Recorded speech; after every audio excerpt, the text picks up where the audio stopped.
Chantilly, thank you so much for joining us today. We're super excited to have you. So I wonder if you could start by just giving us some context for you.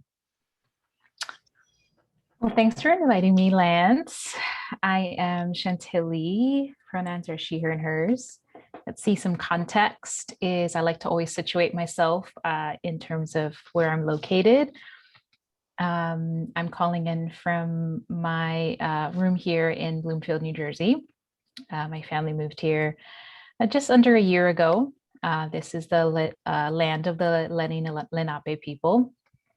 And I should say I'm also looking out of my bedroom right now, and that there's this beautiful oak tree and neighbors. And so like, I just have a view of my neighborhood. And so I'm feeling really excited to be in this conversation with you about spirituality and faith and my background and how it's evolved. So I'm really looking forward to this. Do you want anything like where I'm located work-wise, professionally? Yeah, that would be great. And give people a sense of like, what does your everyday life look like?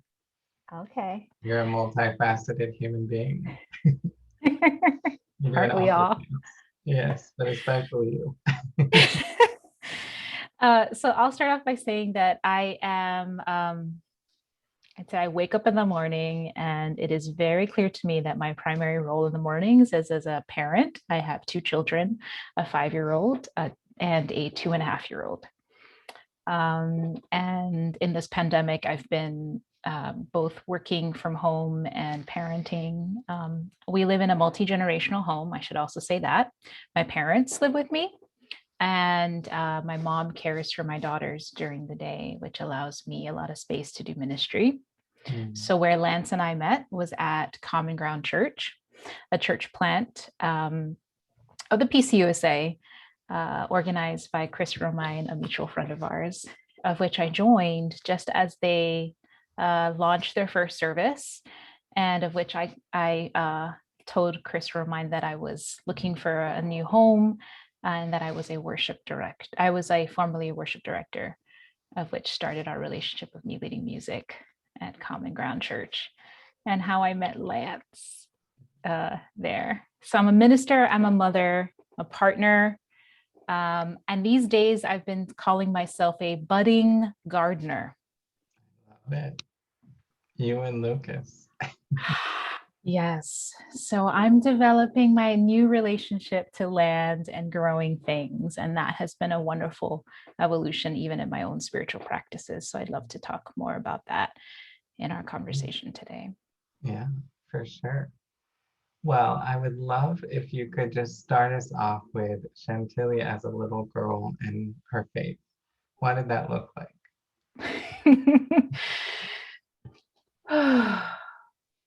I want to say first, as a child, I had a bit of a complicated, complex upbringing in faith. My stepdad was Jehovah's Witness, and my mom was Evangelical Christian.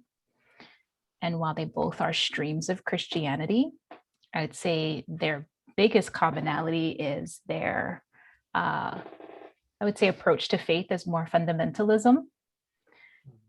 And growing up, you didn't know too much about it, but I went to the congregation, the Kingdom Hall, in the mornings, and usually in the afternoons, we would go to my mom's church, which was praise and worship, and a very different culture, where children were invited to like sing along, and there was children's church, and it wasn't as stiff as the Kingdom Hall, but so I had sort of kind of a complex kind of growing up where I would go to 2 services on a Sunday.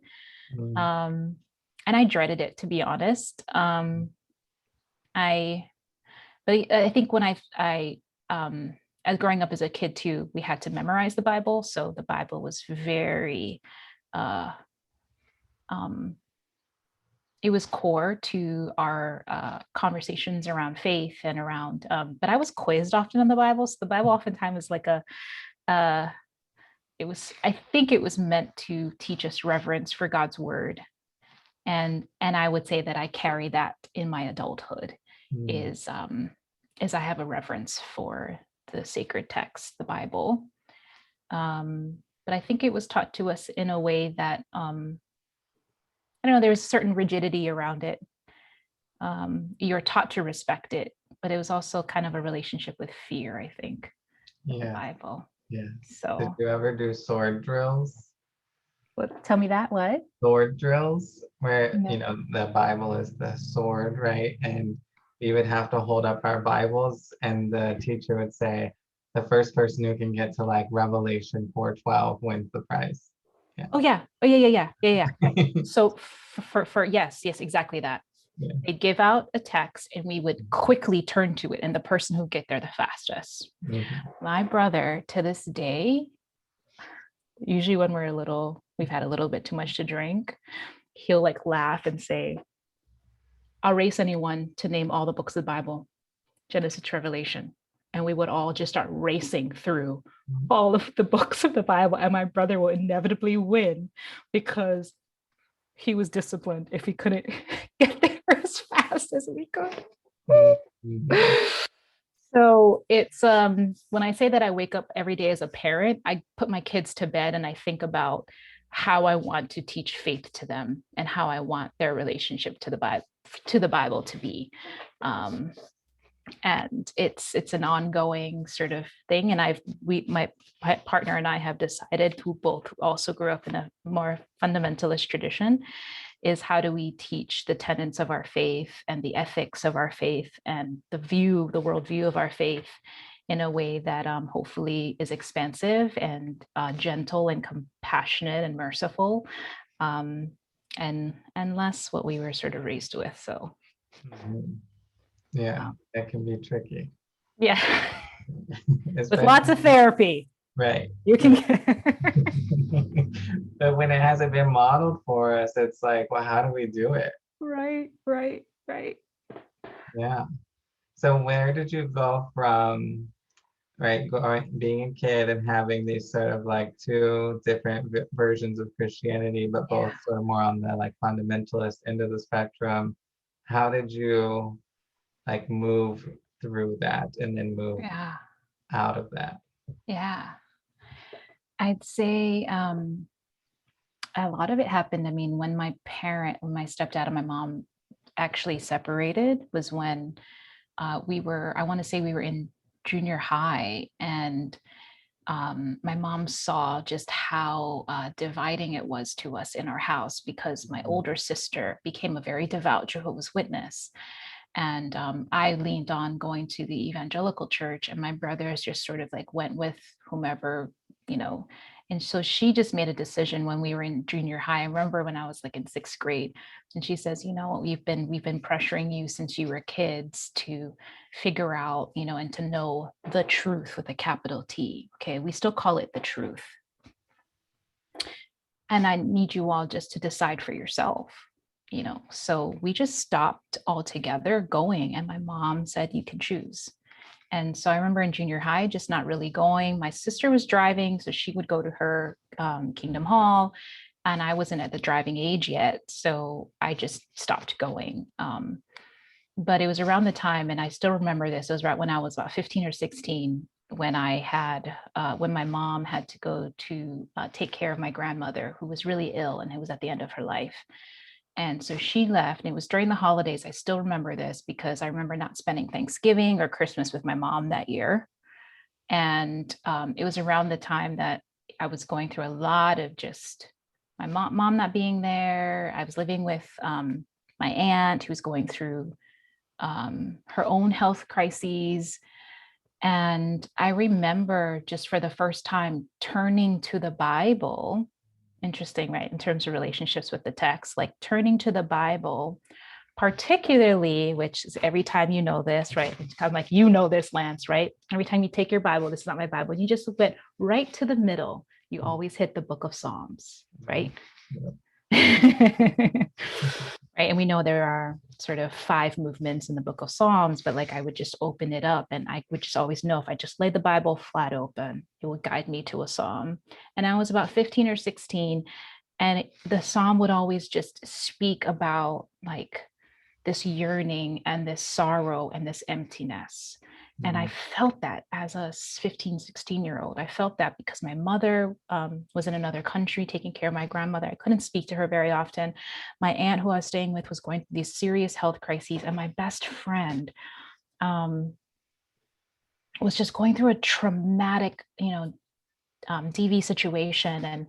And we were both just feeling like, where do we turn? Like, the places where we thought would anchor us were just sort of dissolving, or it just felt distant. And so, anyway, I just started opening the text and reading the Psalms again. And I just got this, which I call it the prompts by the Spirit. I just was like, called up my friend and I said, there's this random Baptist church down the street. Like, we don't drive yet, but we could walk there.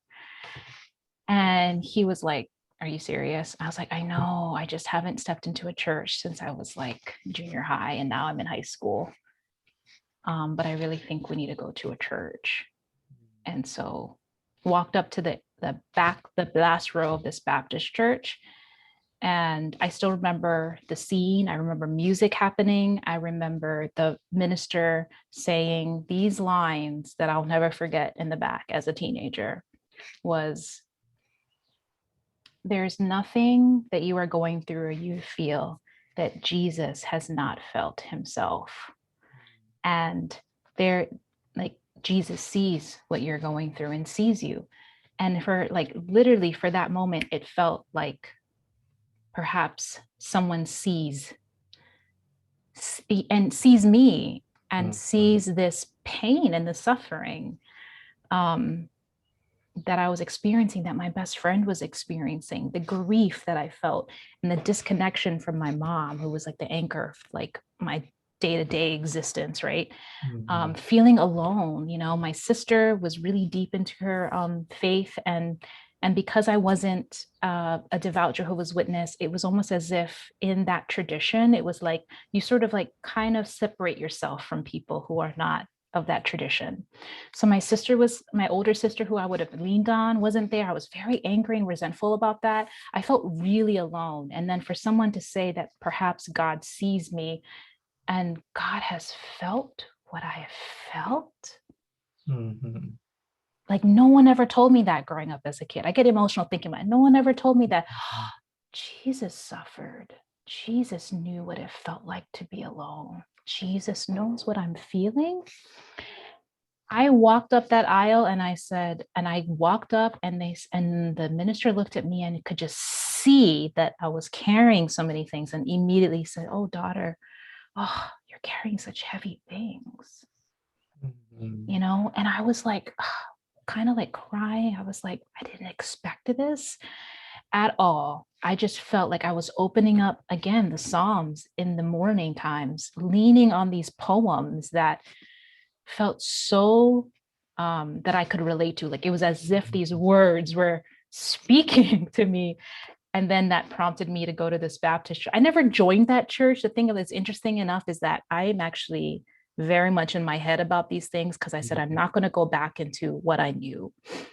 And so they were like, come. I was like, no, I'm not going anywhere. No, no, no. So I needed to process for myself what was happening. Yeah. But that was the first time I felt as a young person, like this had moved from, I was taught to know these things, and now this was an experience I had with the divine. Right. Yeah, I think there's something so, so powerful about moving from, right, the head knowledge Head. to the heart, right? Where we feel it. It's like this knowing and this being known. Yes. Feeling known. Yes. Yeah. Hmm. Yeah.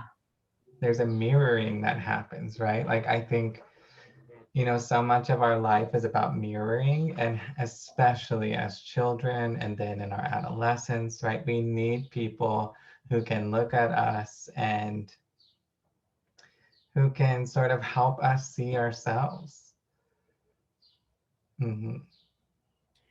And the other piece of feeling known or seen by someone is, I think, the other feeling I got being in that space, which is I felt seen and I felt embraced. Mm. And there's not like, there's this strange, and which is why I want to go back into, I've been journeying through faith and sort of locating it in my own body and my own self, is I had been as a kid sort of drilled to memorize and drilled, and it was as a very disciplined way of um, kind of getting a child to memorize these things and to have this very like, God is always watching you, right? You need to do the right thing. And, but that wasn't the God I encountered in that moment. Yeah. And once that experience, which to me, which I really literally feel like I had an encounter. That's the part that I think also when I think about evangelicalism, which is where I was mostly when I had an encounter, is that I had never had before in that kind of way. It was like it almost, when your experience starts conflicting with belief, right? And this is what's going to evolve in my faith journey, is whenever experience starts conflicting with what I had been taught to believe, then you sort of come at this like crossroads, like, am I going to trust my experience of the divine, or am I going to lean on the traditions of the divine that has been taught to me? And that's what prompts, I would say, in most of my evolutions, which for a while as an evangelical, I would call it my conversion moments. So I would have these, like, in evangelicalism, we're taught we have this one moment of conversion, which sets us on this eternal path, like to heaven. And I realize in my faith journey that it's actually been many conversions, which in the text, right, like it really means to do a turnaround. It really means to face a different direction. And I've had a few of those like very significant moments in my life. So I think of it as like, now I call it evolution, where we're just sort of evolving, but I think of them as conversions, where you've had to like release something, release some allegiance to something, often a belief system, a doctrine, a way of perceiving things, a way of perceiving others. Yes. Yes. Yeah, whenever experience conflicted with it. I mean, that's what seminary education offered me, was a chance to reflect on experience and have that as authoritative in my life. Right. Yes. Right. Anyway, I'm just saying things I know, Lance. You know. Yeah, but I mean that's so true, right? And I think, I mean, I preached a sermon a few weeks ago, like conversion is for the converted, right? Like we think of like conversion as for these people who are somewhere out there, somewhere, like they need something. But like conversion starts in us, right? And it's not a one-time thing, right? Like you're saying. And I think the thing that we often fail to see is we're giving up that perception or that belief system or something, but we're turning towards something better or something more than, something more expansive, something more helpful, healthy, something more sacred, right? It's like this opening that allows us to reconnect to the things that were fragmented. Yes, We're yes. putting the pieces back together that we thought couldn't exist together. Yes. And I feel like this is so deeply connected to even your own. I mean, what I heard from you when you would preach at Common Ground was sort of right, disintegration or fragmentation into reintegration, like this sort of piecing some things back together. And what I think why the Bible is so central to this conversation, as I was thinking about it, is that I've had to evolve in my relationship to the text in my own studies, whereas sometimes I went into spaces, and I recall this even at Union Theological Seminary, where only I sort of felt just at my third year, I was actually maybe finding my voice. It was so interesting. It was like, I was just throughout the time there, just reflecting back other people's voices, right? Like other people's reflections. And finally, at that last year, I remember orienting a new class in as I was graduating. And I remember saying that in this place, we will deconstruct even the relationships we've held most sacred. And that is with the text for me. That we will deconstruct who wrote it, how it was redacted, what sources influenced this text. And I said, and for me, my only ask, and I could not voice this as a first year student, and my only ask is that we would continue to deconstruct with a degree of reverence that this text has held together communities that have suffered through conflict, through, and I was like, and I'll speak for myself, how this book has brought me through some of the deepest, like, wrestling and sadness and grief in my life. And that, for that alone, communities have held this sacred, right? I said, so let's do it with some reverence and respect to one another. Because I remember going into a chapel once at Union, and someone was like, literally took the Bible, and I couldn't believe what came out of my spirit lands when someone was like, they threw it, they literally tossed it and said, this is just like a phone book to me. And like all my evangelicalism was like, how could you do that? Right. Yeah. And even now with my children, we have all these children's books, and it's so hilarious. Like, they literally step on it and like, oh, honey, honey, honey. We don't step on these books, okay? I love it. Yes. I mean, there is something about the way that, right, like you're saying, to recognize that these texts have been in many spaces, in different places for centuries, and have done things that we will never know. No. I mean, I think on the flip side, right, they've caused a lot of harm too, right? It's like a both and, of course, right? So like building the framework that can hold it all. And I think, I just finished up a trauma class. I feel like I've mentioned this in every episode of this podcast, so I'm sorry to the listeners, and this was so formative for me. But in that class, we talked about how there are times when people who have experienced religious trauma, the best option is for them to let go of the whole system. And that's so hard, right? Because it's like, where I came from, it's like, well, if you let go of the system, well, you're just damned to hell. Like, that's all there is. But I think now, on the flip side, having worked through a lot of my own religious experiences, I can see how, there have been times for me where I'm like, why am I still in this system?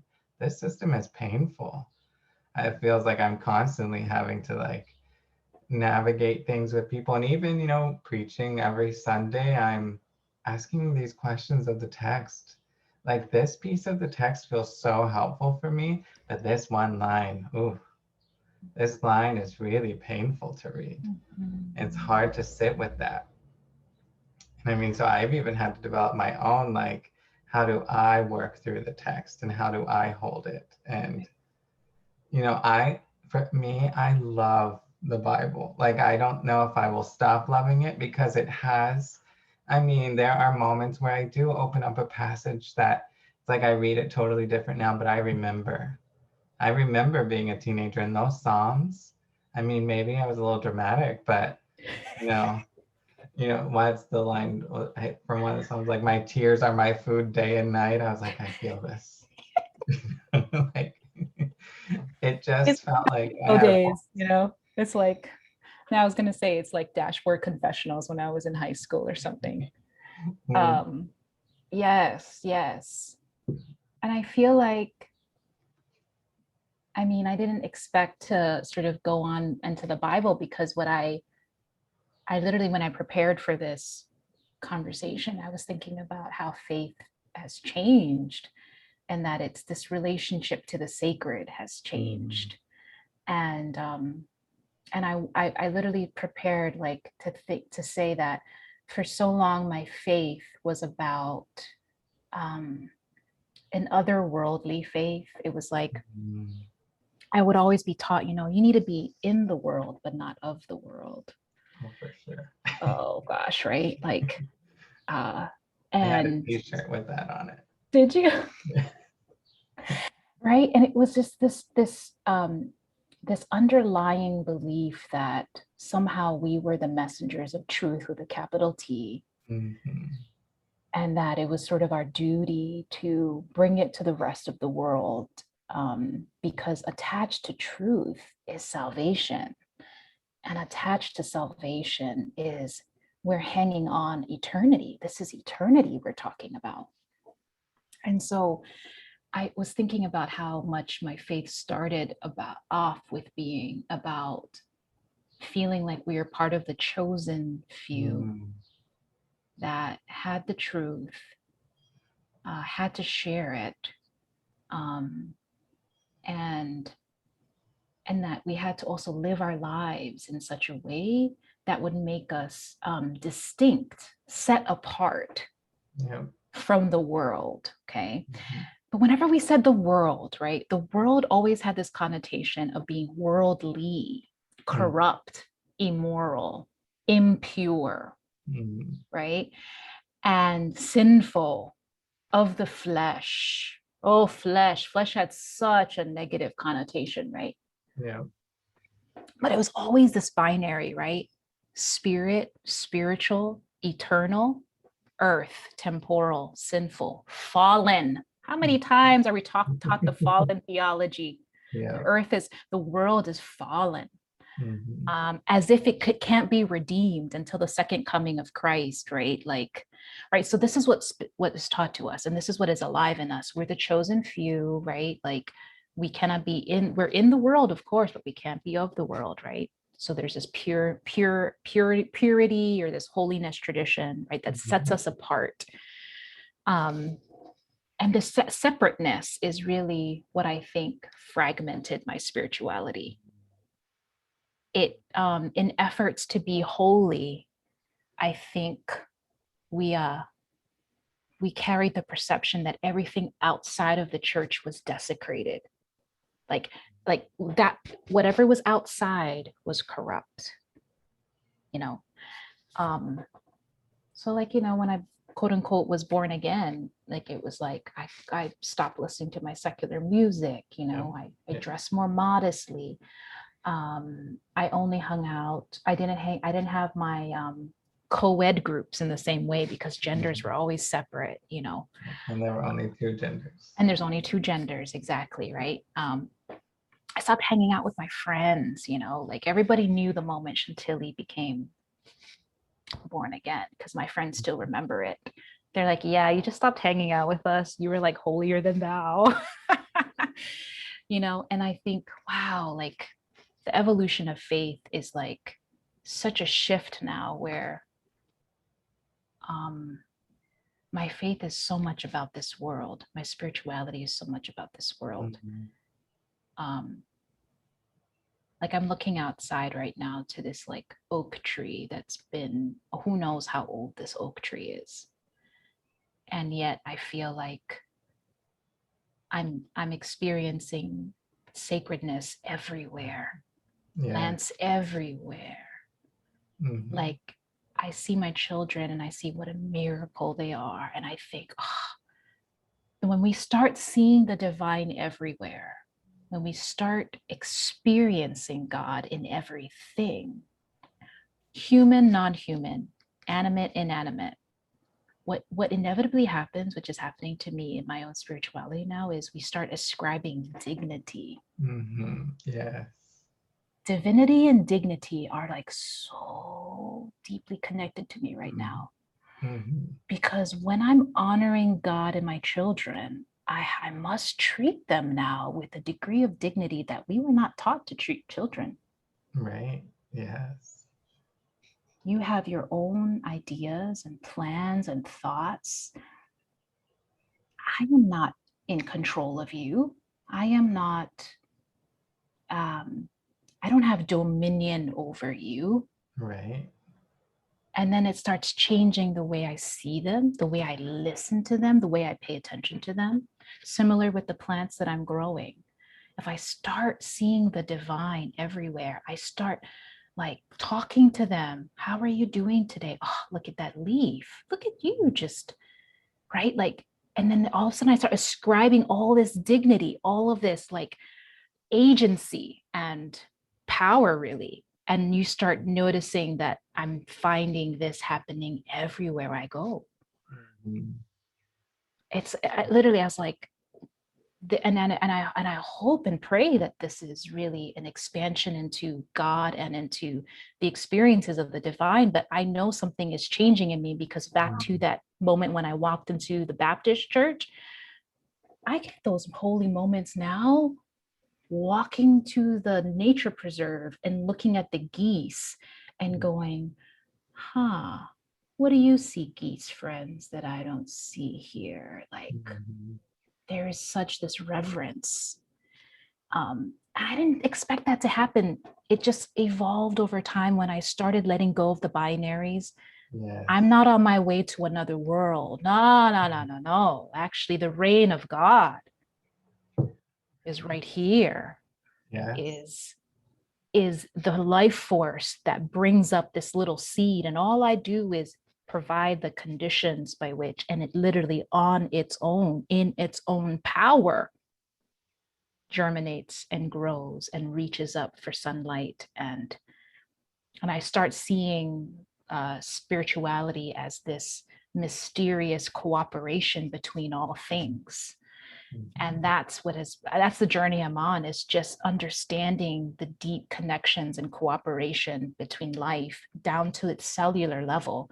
Like you're talking about like trauma, and I just read this I read this post someone just today, and maybe you've seen it. It was like, we were we are born wired for connection, Mhm. and trauma rewires us for protection. Yes. 100%. Yeah. Is that not like, whoa? Mhm. We are in this multitude of interactions, right? There are trillions of interactions happening right now down in the cellular level, right? From my heart, my lungs, everything, like trillions of interactions are happening. Mhm. Grooves in my nervous system, right? Like, right, the air that I'm breathing, the hormones, the chemicals, all these interactions are happening like in a millisecond. And the impact that we're understanding of trauma, right, the fear of death, or separation, or and how it rewires us for the rest of our life, right, Yeah. without intervention. Right, you need intervention, without processing, without healing, without Right. but just like, to me, I'm just like, this is, I don't know, just that alone was just so like, yes, we are like, and this is what my spirituality and faith is coming to, is like, I'm becoming more deeply aware of how connection is where I experience the sacred, just Mhm. the divine. um Yes. Yes. I mean, I yeah. think there's something, I mean, everything was just gold that you just said. I think the word that hit me is cooperation. Like this mysterious sort of like, we don't even see it happening. It's happening all around us, all in our body right now. And we have this invitation to consciously cooperate, like to join the cosmos, the universe, and say, I'm here. Yes, Here I yes. am. And, going back to this idea of protection, right? Protection is not cooperative usually. I mean, we Mm, may cooperate with other people who we want to protect and mm, who we need their protection, but it disconnects, right? It makes us distrust. The world becomes unsafe, people become unsafe, God might become unsafe, right? All of these things suddenly become unsafe. I mean, I think, or they're threats, right? They're yeah, threats to our well-being and yeah. our, yeah. And to be able to then think about like our own spirituality and to talk about, like, to go back to the spirituality of your childhood and my childhood, that was a protective spirituality. It saw everything Ah, else as a threat, threat. right? The outside world was a threat, the world, the temporal, right, it was all bad and a threat, and it did not enable us to cooperate. No, oh my gosh. Yeah. Like that created a hypervigilance for me. I mean, I felt like I already had from other events in my life developed hypervigilance, but then Christianity just like up the ante. Right. Oh gosh, no kidding. Yeah. Because even now, right, as I'm moving into this, which I think the language that I'm giving to it is, and this is and this is, and I say this with trepidation, is I feel like I'm returning, or maybe I should say retrieving. Mm, And retrieving, I want to use that word deliberately because I feel like there are parts of my indigenous spirituality and way of life that was taken yeah. from in our move to sort of, we were taught and disciplined into the truth, so to speak. The other dimension that I'm exploring right now is how much of my spirituality has really been, parts of it really liberating and other parts really colonizing. Mm, And I'm at a place now where I can see that I'm not, um, I am someone of multiple belonging, mhm, that I'm part of the diaspora of Pacifica peoples who grew up in the islands and then traveled. I lived in California and I've traveled around the world. And then I've set my roots down here in Lenape land in New Jersey. And but there's a part of my spirituality that and again, I say I have trepidation saying this only because I know where I come from, and anything indigenous is the threat because of its mm, spirituality mhm. Yes. and its animism, right? Mhm, Or it's and for me, the way that I'm sort of like, I don't know if it's retrieving, is like right now I've just committed myself. Like I've just have this spiritual practice that I, the way I fell in love with Jesus as my Lord and my Savior, I want to fall in love with land. I mm, want to really, I want to fall in love with land. mhm, I, and I find myself in the mystery of it. Do like the more I learn about mycelium, or the way like, you know, the way I mean, I was just describing to the girls how a seed germinates and then how it interacts with the earthworms and the soil. It's just like I feel like I'm on a journey of just falling in love with land and a deeper connection. And I think that's actually a retrieving of my indigenous mhm. space. And so I'm kind of saying that's like it's like a spirituality that used to be otherworldly, right? Where like I was just trying to be so spiritual that I would levitate, right? Like above land, above ground, you know? And now I'm like, nah, my spirituality is so land based right now. And I'm trying to kind of retrieve what that means to me right now. Yeah. Mhm. And I think if you look at like the broader picture and thinking about your own ancestors and the ways that for their own survival had to adopt an otherworldly spirituality, Right. right? And how in some ways, right, oftentimes I think I can see the people who cling most tightly to this otherworldly spirituality are those people who this world has been hell, right? And so they need this otherworldly spirituality. Like I Yes. think about my own like grandparents and their church community where they're not, you know, they're not necessarily like poor, but they're not like when economic boom happens, they're not the people that it affects, right? Like they're not, they're sort of on the fringe as these uneducated, not everyone in the community, but I mean, I was the first in my family to go to college, right? Like there's Right. this Right. sense of like you just don't know like there's a more to the world, like you're just trying to survive, like people are working minimum wage jobs and they think that that's the best they can do, you know. It's like and so for them, like they're very focused on heaven and wanting to get to some other world where it's better, and there's all these health problems in the community, right? And so it's like this longing for another world feels so much safer and better. Yes. Yes. When where if we will not experience our like abundance or liberation, right, or freedom in this world, then we're waiting for the next one, or we're preparing for the next one where we will be vindicated, or we will, right? Like, no, you're so right. You're like, it's so true. And what's so interesting is that that theology will serve those where this is a living hell, right? You know, for folks.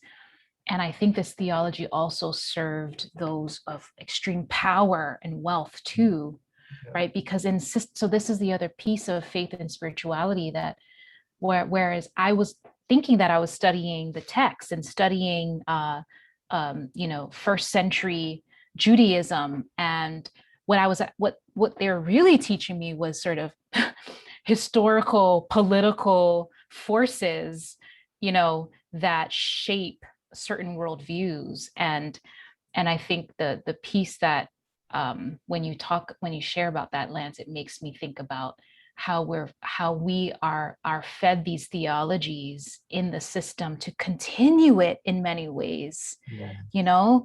Because if we tell a people that you won't get what you need in this world, just wait to the next one, then wow, we're just going to reinforce our poverty, or this is just the way it is, and then for those who are benefiting from our systems, right? Yeah, don't worry, God's got you on the other side. I don't know. I feel like this is why this whole piece about when I see God everywhere, it's like, and I start dignifying, it's like it's opening up something in me. It's opening up this, man, if we can dignify life down to it's like just the small, like how much more can we dignify families being separated at the border, or the fact that there are parts of the South that don't have good sewage, right? Like that extreme poverty happens here, in these borders, so to speak. Like, I don't know, I don't know, I hope it opens up us to dignify the struggle for life, like on this earth. Right. Because I think that otherworldly spirituality, I mean, while it may feel like it's a symptom relief in some ways, like it gives you a relief from so much like anxiety or maybe anger, but I think it does it through dissociation, right? I think it does it through saying like, either repress that part of yourself, deny it, or even like sometimes I think it's too overwhelming already for our minds, and that's right. It's already like we can't even engage it. But then that creates the problem of then you can't engage other people, and then you start ignoring the problems people talk about. That's why I feel like it's so like frustrating to go home and be like, well, you want to talk anything systemic racism, or any kind of systemic oppression. It's like, I don't know what you're talking about, right? Like there's a blindness that they have, sort of developed as a result of this theology. Yes, or this notion that it's all like God's going to work it out in the end, right? God's in control. Yes. God's in control, right? So even if we're facing suffering, it's this, don't worry, God's God's in control. God will only give you what you can handle. It's like and I'll call it sometimes, sometimes our theologies just are just spiritual bypassing, like the disassociating is a really powerful term as well, right? Where something harmful is happening and I need to like look at something else, right? To not actually have to process or metabolize this pain, or like separate myself or compartmentalize it. But this spiritual bypassing is so I mean, I love Father Richard Rohr, but like talks about this, that like we've in the church created like spiritual adolescence. Like we haven't matured our faith. Like we're just like, we're in a numb, or we're going to escape, or we're waiting for the next thing to come, versus what do we need to deal with? What do we need to heal? And and there's so many things to that, but I come from that like play. I come from that culture and tradition of, um, let's not talk about what are the social ills and what are the powers and principalities that are allowing this systemic suffering to occur, Mhm. right? It's everything is so individualized. And to be honest, it's actually a very not good reading of the text of our sacred texts. Yeah.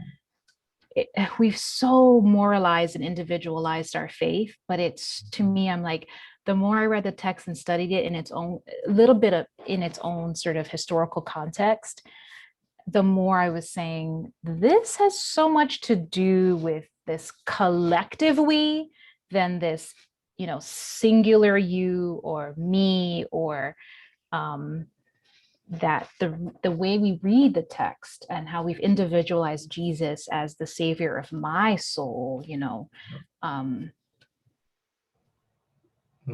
It's like, well, I'm good. You might not be good. Something's probably wrong with wrong you. with you.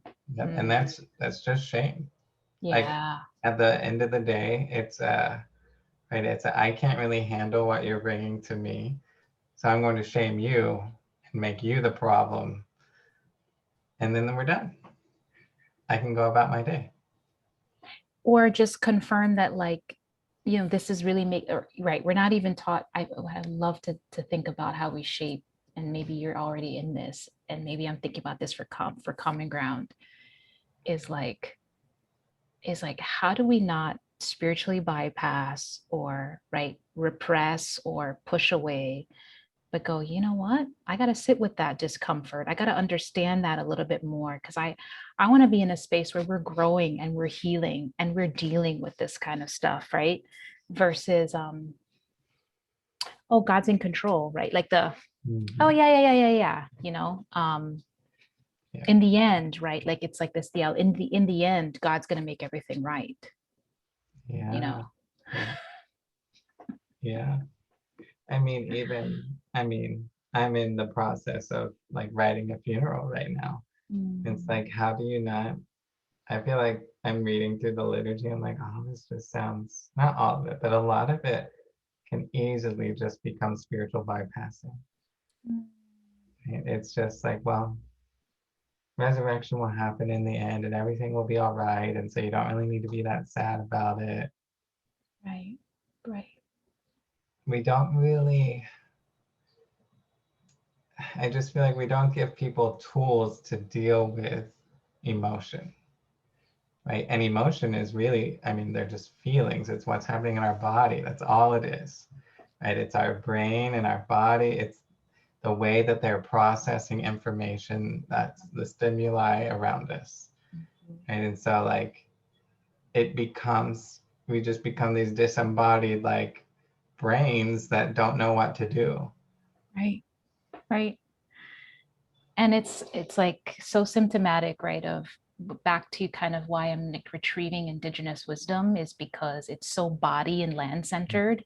Mhm. And I'm not saying that it's not cognitive, like, Right. some of the best astrologers and navigators are indigenous peoples. I mean, navigated oceans using the stars. Like it's not as if they weren't scientific, quote Right. unquote. Like, but it's like noticing that there are different centers of intelligence within us, right? Like, Mhm. and the sadness of like Western spirituality or Western Christianity is this prioritizing of like our intelligence happening, right, just in these cognitive spaces. Mhm.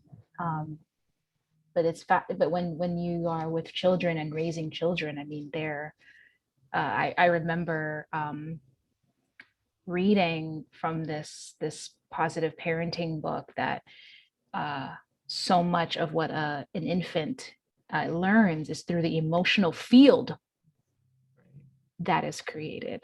And I was like, they're not, wait, before language, Yes. right? Yes. Right? It's feeling, emotional field, and touch, Yes. Mm-hmm. right? So like that they are encountering and learning the world by being held, by closeness, connection, um, by the emotional field. If you speak, with compassion and just kindness and dignity, that it actually does these things physiologically. Right. Yes. Yeah. In an infant's brain, these grooves, these neural connections happen like really quickly, and they said, you want to know what feeds an infant? Love, literally, Right. the chemicals of love, Mhm. oxytocin, serotonin, like the stuff that creates love. Right.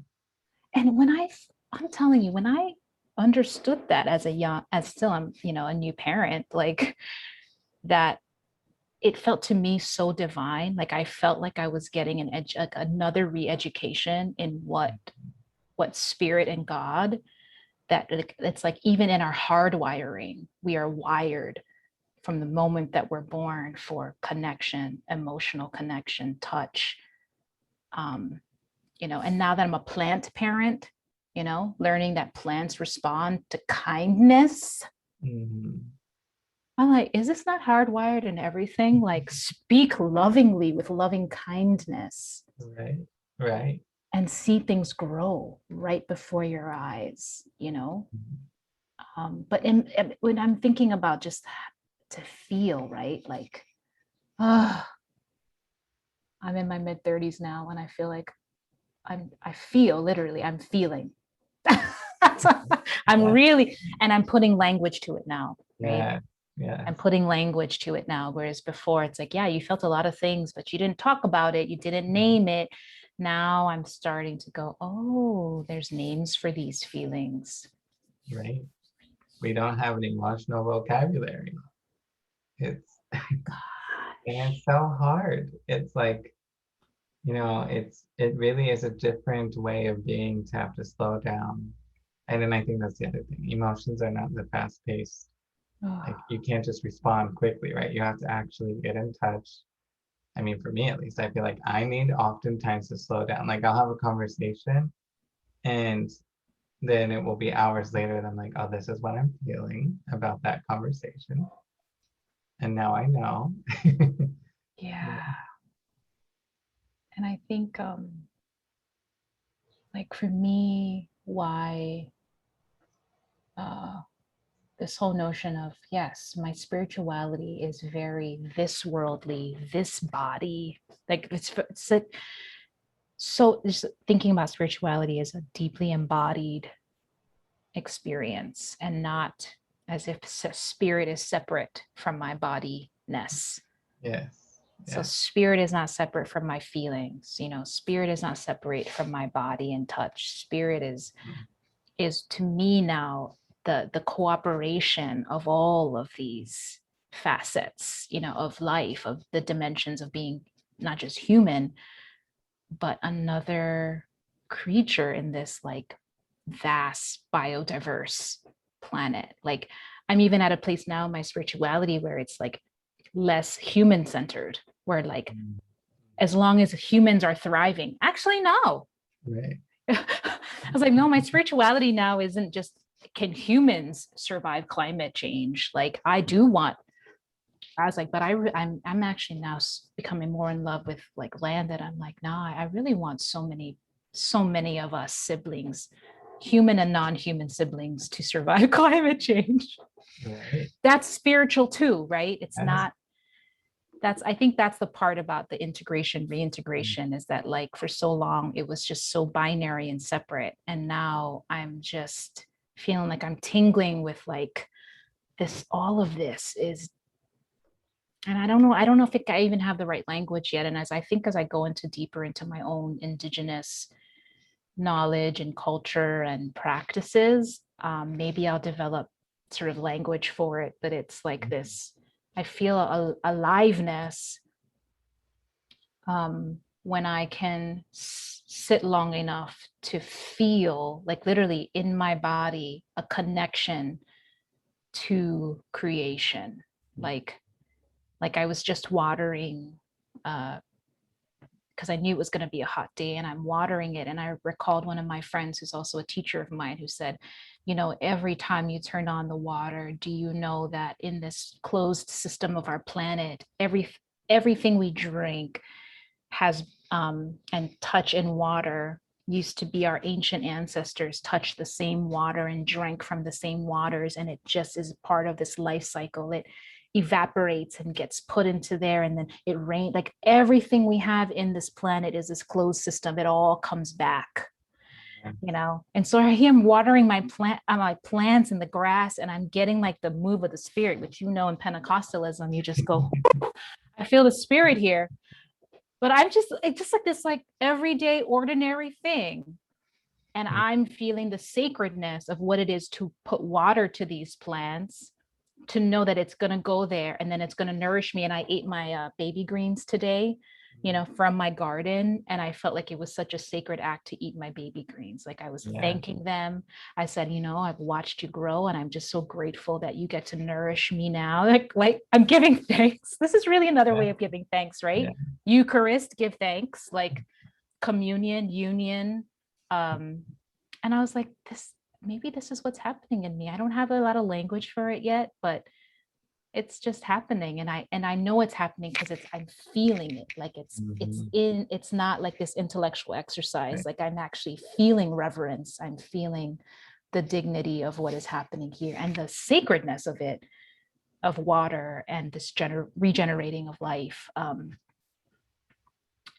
And so you probably see more posts of it on Facebook as I start pondering these things. Yeah. I mean, I think it brings up for me, I mean, the book Braiding Sweetgrass. Like, I mean, I was listening to an audiobook with Lucas as we would do our commutes back and forth from Brooklyn to Long Island. Uh, but it was just so like that integration, right? Of being Yes. able to, again, see like, what if we thought of the earth as our older sibling to teach us Yeah. rather than something for us to conquer? Yep. Or And then, extract. right? Or we only see it as a natural resource. Yes, right? I didn't know you all were listening to that book. Did we discuss this? No, Oh my no. gosh, that's the most formative book. That literally is the book I studied for about 3 months. And I did a little group around it because it was so transformative for me. Mhm. Um, and I was like, we could have a whole conversation just on that book alone. Like it's just, and the way that Kimmerer does it, and that is what evoked so much of this for me was, you know, in one of the places she says, people ask me all the time, you know, how do I change my relationship to land? Right. And she says, grow something, take care of it, Mhm. and watch yourself change. Yeah, And that's literally when I read that, I said, okay, I'm going to start a little garden, just a small plot, and I'm watching myself change as these grow. And I'm watching my daughters, you know, part of it, and mhm. my mom who is such a caretaker of land, and she starts telling me stories now when we're out there. Did you know in Palauan culture the women are the land caretakers? Mm. We actually pass land on, and the most sacred part of land is because taro is the most important root and crop for us, Mm. and taro fields are in the control of women in our culture. And so she just tells me these things as we go along, and I just feel like I don't know, I'm being like connected to the ancestors or connected to like land caretakers. And that I'm doing it with my mom. And granted, it's not the islands where we're accustomed, and we're learning the climate and, you know, different things like, you know, but it's some act of it is really powerful and feeling like I'm just weaving back. And that book helped so much to do that. It really actually kind of got it started. Like it was like tilling the soil in me, like, ah, yes. Um, Yeah. But I think again, right, even the way that you respond to it is it's not just an intellectual exercise, right? It's an embodied practice. It's yeah, mm, yes, yes, yes. yeah. And so I'm really looking forward to it. I mean, in terms of just like what's coming up, or what's ahead, is that I'm entering a new relationship with Common Ground Church. Mhm. And so if you could be like just sending your just your thoughtful prayers and good vibes and just love. Like I'm just in a state of transition where I feel like I'm now releasing ministry that I've done for a while in a national agency, and I'm transitioning, and it feels like, I don't know, it feels like new growth, like the time, like is now. And I'm in such a great place with Common Ground Church and the people there. And I feel like something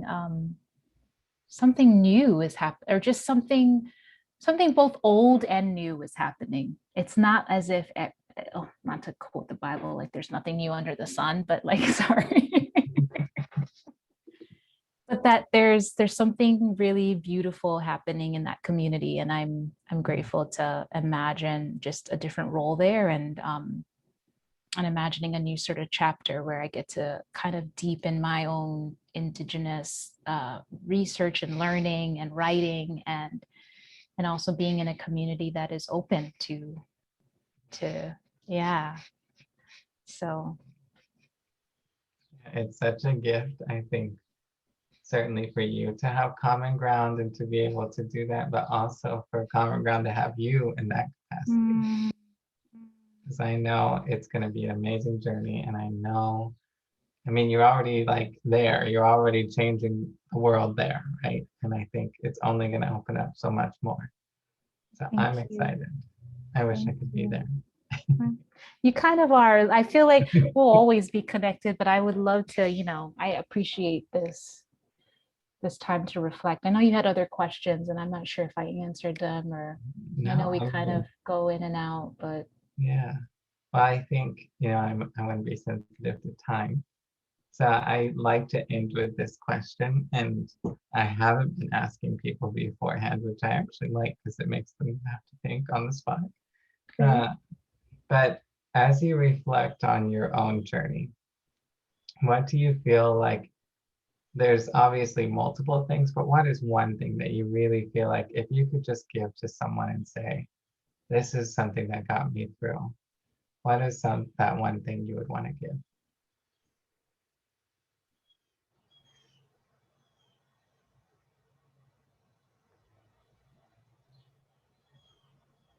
I want to say that I've thought about this even with my kids, like when they say, if they ask me, why do you still believe, or why do you still follow Jesus, or um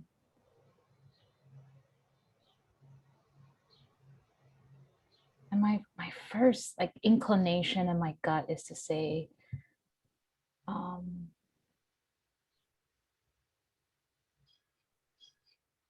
so many things, Lance.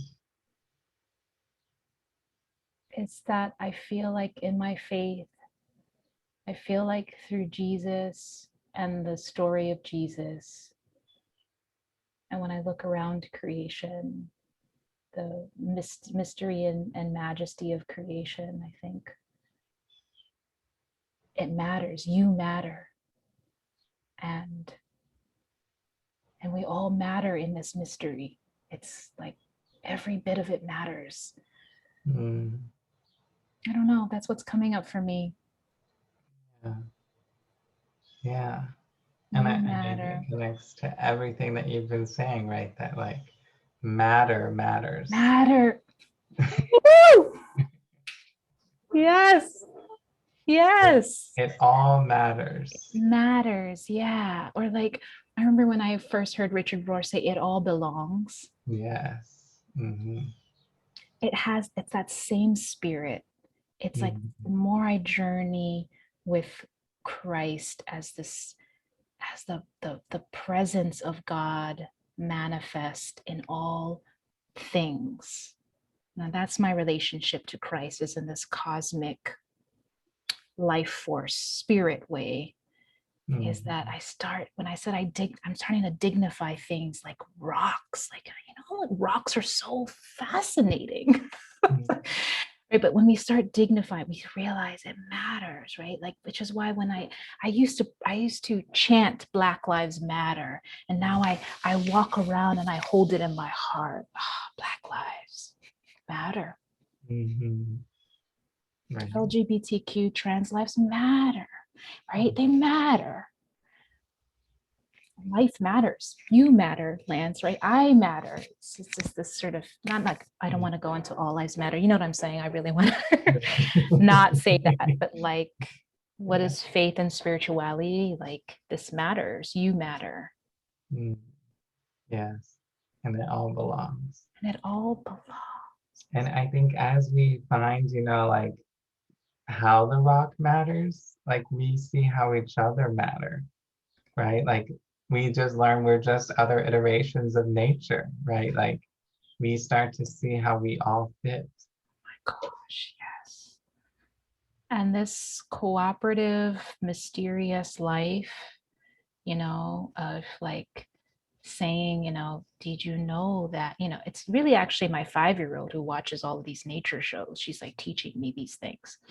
Like, she's like, did you know that the water buffalo and there's a bird that the water buffaloes need? She talks to me about cooperation all the time. Like, there's these birds that tell the water buffalo when certain things are happening. They'll start flapping their wings and telling the water buffalo.